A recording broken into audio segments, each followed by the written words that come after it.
Sugianto, Namo Buddhaya. Selamat berjumpa kembali dalam pembelajaran agama Buddha kelas 11 bersama saya Ibu Kuntari. Dalam video sebelumnya kita sudah membahas tentang klasifikasi sila berdasarkan jenisnya. Ada dua, yaitu Pakati Sila dan Panyati Sila. Nah, dalam video kali ini kita akan membahas kelanjutannya, yaitu klasifikasi sila berdasarkan jumlah latihannya. Mari kita mulai.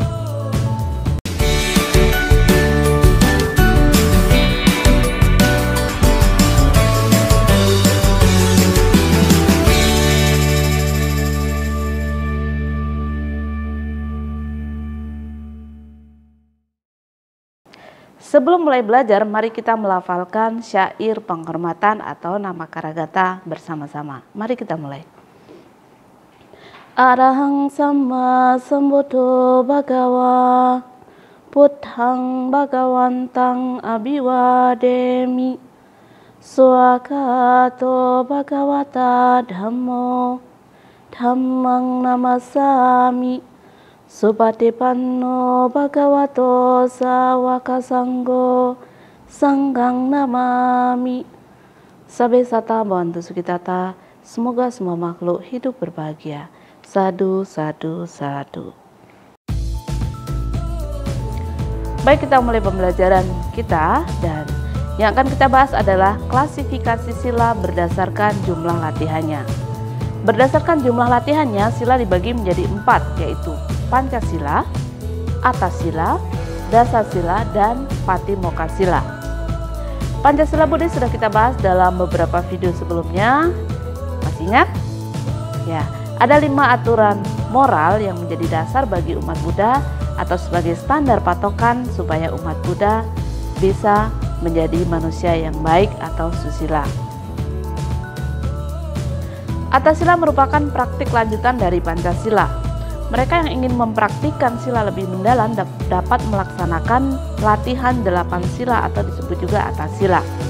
Atasila dapat dilaksanakan setiap saat, meskipun pada umumnya kebanyakan orang melaksanakan Atasila hanya pada hari-hari Uposatha. Pelaksanaan 8 sila mengondisikan seseorang terlahir dari serangan objek-objek indria sehingga akan mengurangi timbulnya nafsu. Bahkan kesombongan yang diakibatkan kontak dengan objek-objek indera juga akan lenyap dengan Atasila. Oleh karena itu 8 sila ini sangatlah cocok bagi para umat awam yang ingin atau sedang berlatih meditasi. 8 sila tersebut adalah sebagai berikut. Yang pertama, aku bertekad melatih diri menghindari membunuh makhluk hidup. Yang kedua, aku bertekad melatih diri menghindari mengambil barang yang tidak diberikan. Yang ketiga, aku bertekad melatih diri menghindari melakukan perbuatan tidak suci. Yang keempat, aku bertekad melatih diri menghindari mengucapkan kata-kata yang tidak benar. Yang kelima, aku bertekad melatih diri menghindari mengonsumsi minuman atau makanan yang memabukkan hasil penyulingan atau fermentasi yang dapat menyebabkan lemahnya kesadaran. Yang keenam, aku bertekad menghindari makan makanan setelah lewat tengah hari atau jam 12 siang. Yang ketujuh, aku bertekad melatih diri menghindari menari, menyanyi, bermain alat musik, dan pergi melihat pertunjukan yang merupakan rintangan bagi latihan mulia. Memakai bunga-bungaan, wangi-wangian, dan barang-barang kosmetik untuk mempercantik diri. Yang ke-8, aku bertekad melatih diri menghindari menggunakan tempat duduk atau tempat tidur yang tinggi dan mewah. Itu adalah Atasila. Selanjutnya adalah Dasasila atau 10 latihan kemoralan.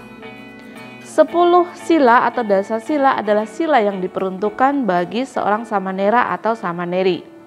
10 sila ini tidak banyak berbeda dengan 8 sila atau Atasila, karena 9 sila pertamanya sama dengan sila yang terdapat dalam Atasila atau 8 sila. Perbedaan yang berarti hanya pada sila nomor 10, yaitu menghindari, menerima, termasuk juga membawa, menyimpan, dan menggunakan secara langsung emas dan perak atau uang. Sebagai samanera, Mereka harus berlatih untuk meninggalkan kehidupan berumah tangga, tetapi belum ditahbiskan secara penuh seperti seorang biku. Untuk menjadi samanera, seseorang perlu ditahbiskan oleh seorang biku sebagai wakil dari sangha. 10 sila yang harus dipraktekkan oleh samanera adalah sebagai berikut. 10 sila atau dasa sila. Yang pertama, aku bertekad melatih diri menghindari membunuh makhluk hidup. Yang kedua, aku bertekad melatih diri menghindari mengambil barang yang tidak diberikan. Yang ketiga, aku bertekad melatih diri menghindari perbuatan tidak suci. Yang keempat, aku bertekad melatih diri menghindari mengucapkan kata-kata yang tidak benar. Yang kelima, aku bertekad melatih diri menghindari mengonsumsi minuman memabukkan hasil penyulingan atau fermentasi yang dapat menyebabkan lemahnya kesadaran. Yang keenam, aku bertekad melatih diri menghindari makan makanan setelah lewat tengah hari. Yang ketujuh, aku bertekad melatih diri menghindari menari, menyanyi, bermain alat musik, dan pergi melihat pertunjukan yang merupakan rintangan bagi latihan mulia. Yang kedelapan, aku bertekad melatih diri menghindari memakai bunga-bungaan, wangi-wangian, dan barang-barang kosmetik yang bertujuan untuk mempercantik diri. 9. Aku bertekad melatih diri menghindari menggunakan tempat tidur dan tempat duduk yang tinggi dan mewah. 10. Aku bertekad melatih diri menghindari menerima emas dan perak atau uang. Itu adalah 10 butir dari dasa sila. Selanjutnya adalah Patimokkha sila. Patimokkha biku berjumlah 227 peraturan untuk biku Theravada. Sedangkan 250 butir peraturan adalah untuk biksu Mahayana. Jadi bedanya, kalau biku itu untuk Theravada, biksu untuk Mahayana. Kalau biku jumlah aturannya 227, kalau biksu 250. Sedangkan untuk bikkhuni atau biksuni, biku tadi adalah laki-laki, bikkhuni adalah perempuan. Aturannya berbeda. Biku dengan bikkhuni memiliki aturan yang berbeda. Bikkhuni atau bikhu perempuan dari aliran Theravada disebut bikkhuni menjalankan aturan sebanyak 311. Sedangkan biksuni atau dari Mahayana itu menjalankan aturan sebanyak 348. Perinciannya adalah sebagai berikut. Perhatikan tabel berikut ini.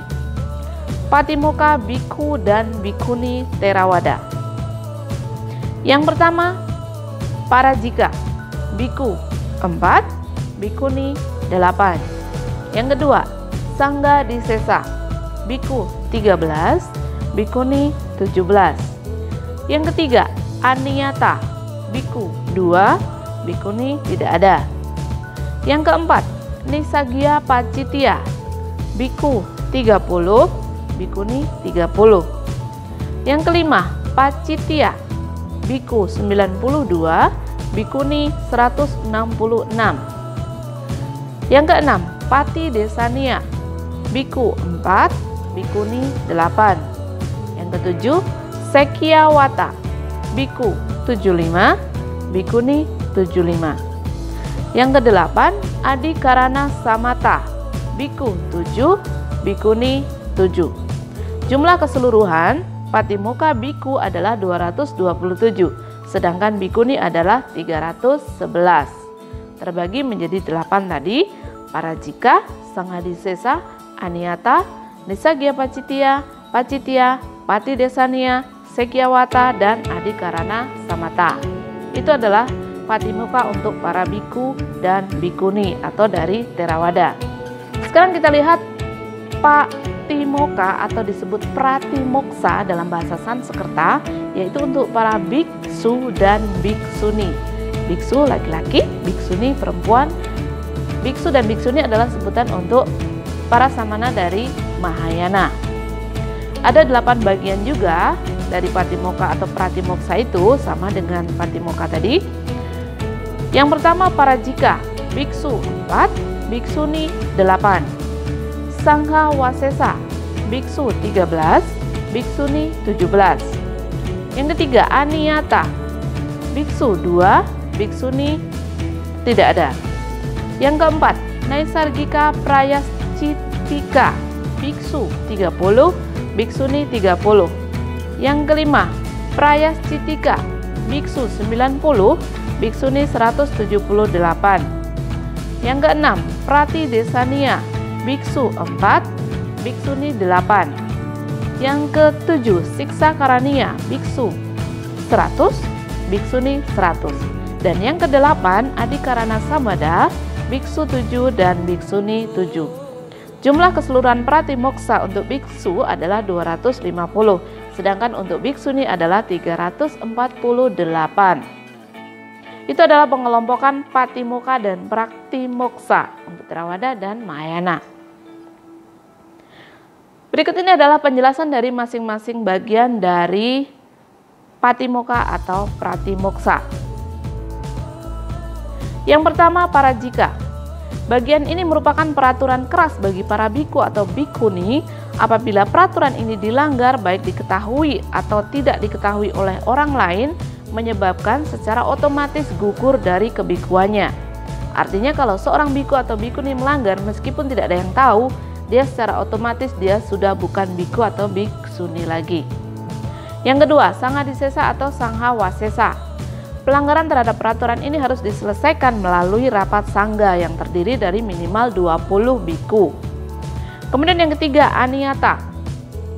Bagian ini terdiri dari disiplin yang berkenaan dengan pelanggaran yang tidak jelas, termasuk dalam Parajika atau Sanghadisesa atau Pacittiya.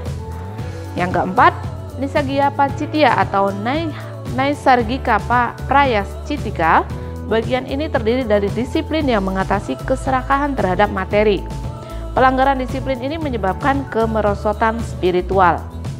Yang kelima, Pacittiya atau Prayascitika. Pelanggaran terhadap disiplin ini menyebabkan kemerosotan sila. Kemudian yang keenam, Patidesania atau Pratidesania. Bagian ini terdiri dari disiplin yang berkenaan dengan perilaku biku atau bikuni dalam menerima dan memakan pemberian yang diberikan oleh orang lain atau oleh para donatur. Pelanggaran terhadap disiplin ini mengharuskan seorang biku atau bikuni mengakui kesalahan dengan rumusan yang menyatakan kesalahannya. Yang ketujuh, Sekyawata atau Siksa Karania. Bagian ini terdiri dari kelompok disiplin yang berkenaan dengan 1. Perilaku yang baik dan sikap sewaktu memasuki kota atau desa. Yang kedua, sopan santun sewaktu menerima atau memakan makanan. Yang ketiga, larangan memberikan dharma kepada orang yang sikapnya tidak menghormat dharma. Yang keempat, membuang air besar, membuang air kecil, dan meludah. Kemudian yang terakhir, Adikarana Samata atau Adikarana Samada. Bagian ini terdiri dari peraturan yang berkenaan dengan proses untuk menyelesaikan permasalahan dalam sangga. Nah, pengetahuan tentang Pratimokha atau Pratimoksa dapat digunakan oleh umat Buddha untuk memberikan pelayanan dan penghormatan yang layak kepada para biku dan bikuni. Umat Buddha diharapkan mengetahui hal yang etis dan tidak etis dalam melayani dan menghormati para biku dan bikuni.